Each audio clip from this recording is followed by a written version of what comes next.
आप जानते हैं कि रामचरितमानस के किष्किंधा कांड में 1634 चौपाइयां हैं।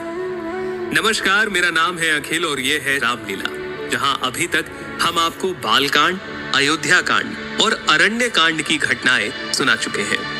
आज हम बात करेंगे किष्किंधा कांड की, जहां ऋषिमुख पर्वत के निकट हनुमान जी की भेंट होती है उनके प्रभु श्री राम से। हे स्वामी, मेरी वानरी बुद्धि, इससे मैं आपको पहचान न सका। हे प्रभु, सेवक स्वामी के और पुत्र माता के भरोसे निश्चिंत रहता है। आपके मिलने से अब मैं निश्चिंत हूँ। हनुमान जी राम और लक्ष्मण जी को वानर राज सुग्रीव से मिलवाते हैं। सुग्रीव के वन में रहने का कारण बाली की दुष्टता है, ये जानकर राम जी उन्हें आश्वासन देते हैं। राम जी के कहने पर सुग्रीव बाली को युद्ध के लिए ललकारते हैं, जहां राम जी के हाथों से बाली का उद्धार होता है। हे गोस्वामी, आपने धर्म की रक्षा के लिए अवतार लिया है और मुझे छिपकर मारा। मैं वैरी और सुग्रीव प्यारा। हे नाथ, किस दोष से आपने मुझे मारा? हे मूर्ख, सुन।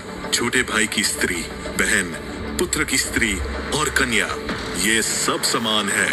इनको जो कोई बुरी दृष्टि से देखता है उसे मारने में कोई पाप नहीं।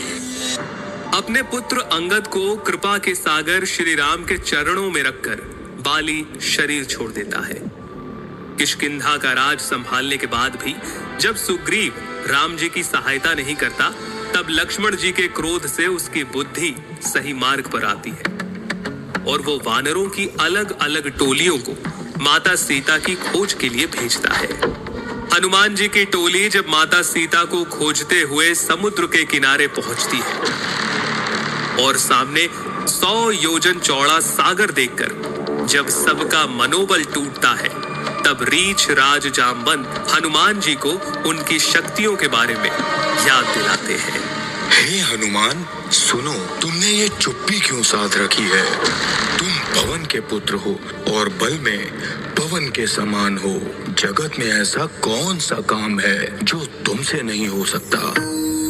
कहीं रीच बत सुनो हनुमाना, कहीं रीच बत सुनो हनुमाना, का चुप साधी रहे हो बलवाना। पवन तनय बल पवन समाना, बुद्धि विवेक विज्ञान निधाना।